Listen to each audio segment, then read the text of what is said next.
the key skills that you need in order to be a successful project manager are largely stakeholder management. How you come into a team and how you, I don't want to use the word subdue, but how you come in and almost dominate the space and set the tone for the project. The faster that you can do that, the better results you're going to have. So if you can show that I came into this project and everything was on fire, but within a month, 2 months, 3 months, we were able to make progress, then you can now articulate, well, I'm somebody that comes into an establishment and I bring order in so that results can be produced. That automatically is going to, increase your market rate. So that's one. The other thing... How do you quantify that? So you would be talking about all the different outputs and outcomes that were required for the project. Okay. So if the project requires you to deliver within a set period of time, okay, I delivered it, or I delivered it ahead of time, or I saved this amount of money in terms of resources. I was able to, manage this project and maybe other projects. So obviously there's project management, there's portfolio management, there's program management. So depending on where you sit, you can begin to have those conversations. But you have to sit down and map out what were all of my outcomes and how did I contribute to that outcome being successful. Okay. You know what? I'm relating it to your teaching background. Sure. It's the same thing as in teaching, right? In order to get respect and to get outcomes from the children, you need to set the tone in order for them to respect you and for them to adhere. So for the teachers who are trying to articulate the transferable skills, setting the tone in from children and adults, they're both transferable skills. And the outcomes, I guess, another relation is, because of the way you set the tone in your school when you came in, the children went from, 80% were getting C's to now 90% getting C's. So I'm just trying to think of ways of relating it back to the teaching stuff where a lot of what you're actually talking about, teachers have been doing, but don't necessarily understand how that translate in the corporate context of things. Yeah, absolutely. And I'm happy to provide that context as well, because for a lot of teachers, you are dealing with stakeholder management day in, day out. From obviously there's parents, but you don't deal with them necessarily every day unless maybe it's a private school, but you are dealing with your stakeholders in terms of your senior leadership, whoever sits on the board for that school. What outcomes are they looking for that you deliver to all the time? And that could be termly, it could be annually, but you need to match up and show, how am I doing that? So what is it like in terms of the grades? So that's going to be an annual review, right? The grades that you've delivered. But in terms of termly, what are some of the projects you've been able to deliver?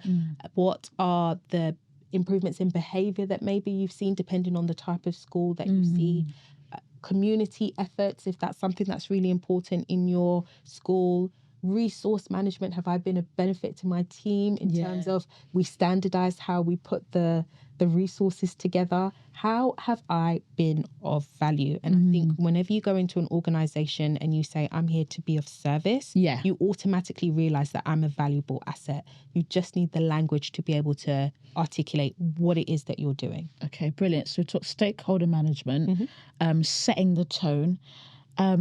Anything else? Sure. So risk management is massive. And as a teacher, you are dealing with risk all day, every day. You have 30 kids, whether you're stuck with them, well, not stuck, but you're with them throughout the day, or it's different kids that are changing. So I taught science and maths. So we'd have, science experiments, Bunsen burners, all different.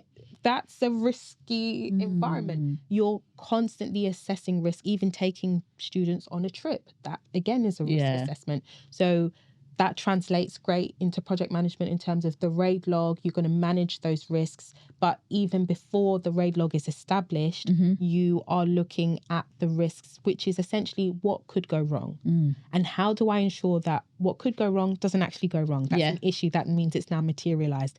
And teachers are equipped to do this because you don't ever want anything to go wrong, because you realize the implications of if something bad happens to a student. So again, you need to be able to articulate that, but you can only do that if you realize what you're doing. So there's so many transferable skills, and when we're like kind of spelling it out, it's becoming more apparent that teachers are the best people for project management. Absolutely. Like you're well equipped for it. Are there any sort of tools, like do you use Jira, Snow, any technical tools that maybe they need to upskill in as well? It's so funny that you call it Snow, because I remember when I moved into project management, and somebody was saying Snow, and I was like, what is Snow? And they were like, ServiceNow. Yeah. So what I would be saying to teachers is this: the most valuable thing that you can do is review as many job descriptions as possible. Yeah. Right? Many job descriptions, unfortunately, are not written to the best of, to the ability of really articulating what the role is. But that's why you need to review as many. What are they asking for? That's one. If they're all asking for the same thing, you need to have that same thing. Okay.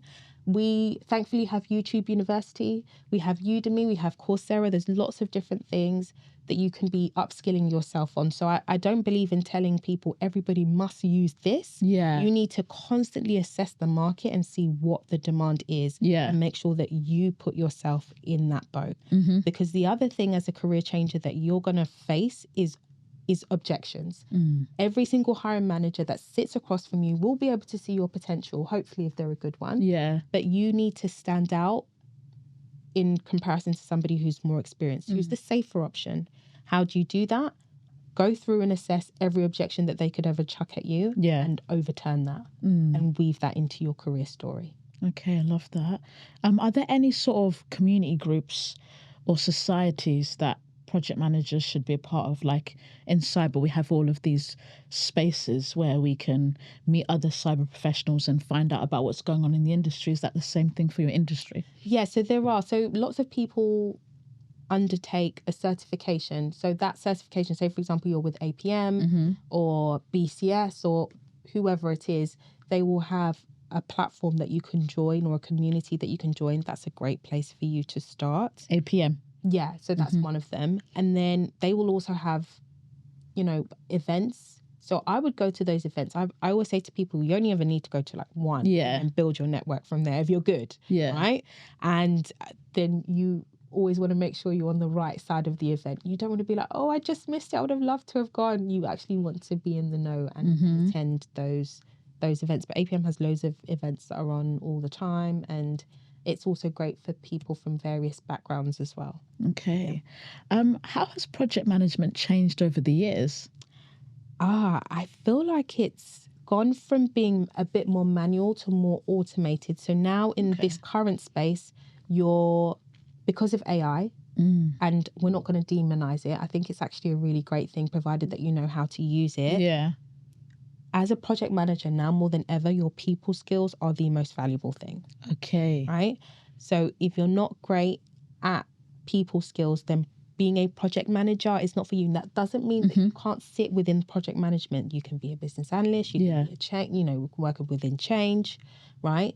But to be a project manager, your people skills are going to need to be at the forefront, because people don't change. Yeah. Right? AI might, but people won't. But we don't change. So that's that. You're going to need to lean with those skills. And you may not have dealt with this particular AI software or function, but what's something that's similar? So having an awareness of where you've done something similar and selling in that sense. I think it's important you mentioned that, because you know how I asked about the tools, rather than you specifically stating, use Jira or Snow, you did say to read the job descriptions, because I guess the tools are going to change, but the very essence of people, stakeholder management remains the same, but the tools might change. So